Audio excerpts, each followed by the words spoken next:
Bernardino, no estamos muy acostumbrados porque en este país, pues estas cosas no sucedían, pero muchas cosas han cambiado.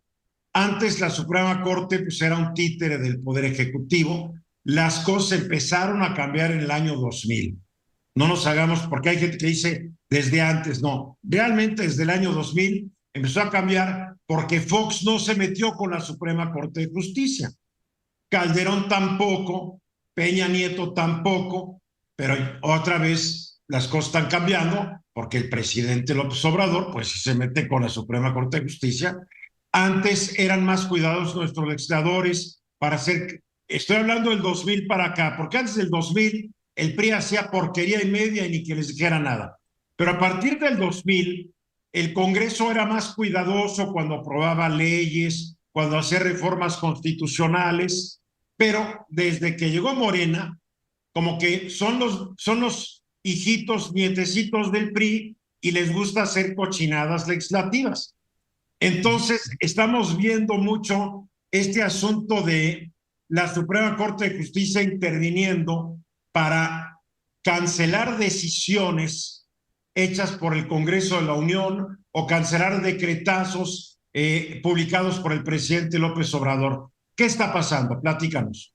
Pues sí, Eduardo, fíjate que déjame decirte dos cosas. Primero, hay que señalar que durante este 2023 se han decretado decretos constitucionales a 5 artículos en diferentes materias. Es decir, creo que esto, en esta parte, Eduardo, es bueno porque se ha hablado, por ejemplo, y aquí lo hemos discutido mucho, de la reducción de los personas o aspirantes o candidatos que quieran participar en un proceso electoral de 18 años cumplidos. Acordémonos esta característica en la que se ha discutido también mucho aquí en el programa de los jóvenes, pues que a los 18 años ya tienen ese derecho de poder participar para ser candidatos a un puesto de elección popular, por ejemplo, ¿no? Luego viene otra que es bien importante, Eduardo, en ese sentido, la, la suspensión de derechos, ¿no? De derechos políticos para aquellas personas que hayan cometido algún delito, por ejemplo, violencia familiar, que quieran ser candidatos a un puesto de elección popular, ¿no? Lo que viene a ser delitos contra la vida, la integridad corporal, Pero, contra la pero libertad. se aprobó, ¿no? Eso ya se aprobó, ¿no? Lo que quiero decirte, Eduardo, es ahorita las cosas en esta parte constitucionales, solamente para resaltar esto e irnos directamente a lo que en el Senado se ha dado de reformar varias normas legales en ese sentido y que la oposición, por parte, en este caso, en contra de Morena, ha ido impugnando durante todo este año. Se ha hablado de 12 acciones de inconstitucionalidad para impugnar aquellas reformas que fueron aprobadas en una noche. ¿Te acuerdas tú que fueron rápidamente aprobadas por Morena, por el Verde Ecologista, por el Partido del Trabajo y el PS Encuentro Social, en donde fue muy criticado que no se cumplió cabalmente el debido proceso legislativo y por lo tanto esta fue pues una norma irregular y que se aprobó sin que se diera una discusión, sin que se diera el respeto a lo que es la ley orgánica del Congreso, a sus reglamentos. Creo que esa es una parte importantísima en ese sentido. También Creo que en uno de estos casos, los senadores de Morena y sus aliados hicieron su sesión fuera del recinto del Senado, ahí aprobaron sus cosas y como que no invitaron a la oposición, lo cual es una marranada en el sentido amplio de la palabra, ¿eh? sí, sin duda, Eduardo, sin duda esto porque el legislador tiene que cumplir todo el procedimiento legislativo, recibe la ley, la tiene que discutir en comisiones, una vez aprobada en su mayoría de las comisiones de acuerdo al tema que se haya presentado, se pasa al pleno, el pleno en su mayoría 500 o 128, en este caso diputados, 128 senadores, la aprueban y le envían al presidente de la República para que decrete, por supuesto, esa reforma en ese sentido. Entonces, cuando no se hacen estos procedimientos, no hay una discusión, no hay acuerdos, etcétera, pues obviamente no se está cumpliendo con el debido proceso legislativo de crear las leyes en nuestro país y a eso se han ido impugnando una serie de leyes, obviamente aprobadas en su mayoría en el legislativo. Por ejemplo, también se habla de la acción de inconstitucionalidad por la totalidad de las reformas a la ley minera, por ejemplo, lo que viene a ser el reforzamiento, la militarización del espacio aéreo, ¿no? El remate de los bienes públicos, la injerencia inclusive del ejército mexicano en tareas que deben ser exclusivamente de autoridades civiles, ¿no? Es decir, ha habido una serie de cuestionamientos, por ejemplo, últimamente también se ha hablado mucho de la concesión del Tren Maya, ¿no? En este ámbito.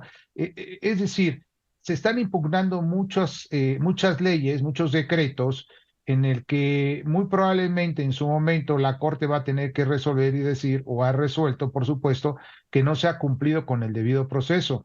Aquí hay que preguntarnos por qué se está haciendo de esa manera, no cumplir cabalmente con el proceso legislativo para aprobar esas leyes. Eso creo que habría que preguntarnos, y es lo que yo he tratado de preguntar y tratar de responder, ¿qué está pasando, no? Al final del día, queremos que todo sea en ¿Qué está beneficio. pasando? Yo te lo digo, son gañanes.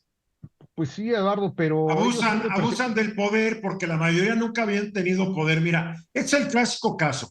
La mayoría de los senadores y diputados de Morena, el Verde y el PT, eran personas que en su vida tal vez soñaron con tener el poder que les da un cargo legislativo. Y ya ahí dicen, pues el poder lo tengo yo y hago lo que se me antoja. Y no se han molestado en leer ni las leyes que rigen la acción de ellos dentro de cada Cámara Legislativa. Entonces creen que por mayoría se logra todo, ¿sí? Se logra la aprobación de una ley y una mayoría calificada la aprobación de una reforma constitucional. Pero como tú lo dices, se tiene que seguir procesos, tiene que entrar a comisiones, lo tiene que aprobar la comisión, luego se tiene que enviar al pleno, el pleno lo tiene que discutir, se le tiene que dar y respetar el derecho del pataleo a la oposición, que aunque va a perder, tiene el derecho de gritar, de impugnar, de decir que no está de acuerdo, etcétera. Eso, Morena y sus gatitos se lo impidieron a la oposición y la Suprema Corte dijo, a ver, las cosas las tienes que ver bien, Venus. Exacto, Eduardo. A mí me parece que con esto se demuestra que en México está funcionando la división de poderes. Hay gente que dice que no, que ya el poder ejecutivo se adueñó de todo y que estamos rumbo a una dictadura y todo ese tipo de cosas en las cuales yo no creo. Yo lo que veo aquí es... dictadura, no habría Suprema Corte de Justicia. Claro, exactamente. Esa es la prueba viva de que vivimos en un país, en un estado de instituciones y que funciona la Suprema Corte. Sí, porque o sea, el agandalle, como decías hace un momento, de los morenistas y sus aliados en el Congreso es brutal. Bueno, es como el del PRI del pasado, ¿no? Es el PRI de antaño. Siguiendo órdenes presidenciales. Pero ahí está la Suprema Corte. Y además, violando la Constitución, Eduardo. Siguiendo órdenes presidenciales cuando el Congreso no debe seguir órdenes presidenciales. Exacto. Y violando la Constitución. El partido del presidente puede decir estamos de acuerdo con el presidente y lo vamos a apoyar. Pero como tú le dices, aquí es descaradamente. El presidente dice no quiero que le cambien ni una coma. Y tal cual. Y como gatitos serviles no le cambia ni una coma, aunque hasta gramaticalmente sobrara la coma. Oye, y además están promoviendo, perdón, Bernardino, además promueven cosas inconstitucionales, entonces es obvio, y aquí lo hemos dicho, es como bola cantada. Esto se los van a votar en la Suprema Corte porque es inconstitucional. ¿Qué pasa? Llega el momento, la Suprema Corte les da palo, ¿y qué dicen? Pues es que es el Supremo Poder conservador que quieren mantener los privilegios. No tiene nada que ver con eso. La Suprema Corte de Justicia está haciendo su función, que es técnica, y se tiene que apegar solo a un criterio, que es el de la Constitución. Así es. Bernardino. Pues sí, y también no hay que perder de vista lo que también se impugnó por acción de inconstitucionalidad, los fideicomisos del Poder Judicial, ¿no? Recientemente, aún todavía no se resuelven, tengo entendido en esta parte, vamos a ver qué pasa para el próximo año. Y al final del día, Eduardo, lo curioso es que se presentan estas iniciativas, el legislador tiene un grupo de asesores, entiendo también, para que vean que realmente las iniciativas vayan apegadas a dos partes importantes del Estado de Derecho en nuestro país, que es la Constitución y los tratados internacionales, para que se evite este problema de sean impugnadas por amparos o por acciones de inconstitucionalidad. Inclusive por controversias constitucionales. Pero el hecho es que Morena y sus esbirros tienen que hacer mejor. Perdón, dije esbirros, no sé por qué. Morena y sus cómplices, perdón, y sus socios, ¿no? Y sus aliados deben hacer la tarea para hacer las cosas bien, para que no haga después coraje el presidente y vea que sus legisladores de repente no dan una, ¿eh? Muy bien, vamos a ver qué pasa en el 2024, porque ahí el nuevo Congreso va a tener mucha tarea que hacer. Si es que logra la mayoría calificada, pues nos agarraremos todos del asiento, ¿eh? Vamos a los mensajes, regresamos.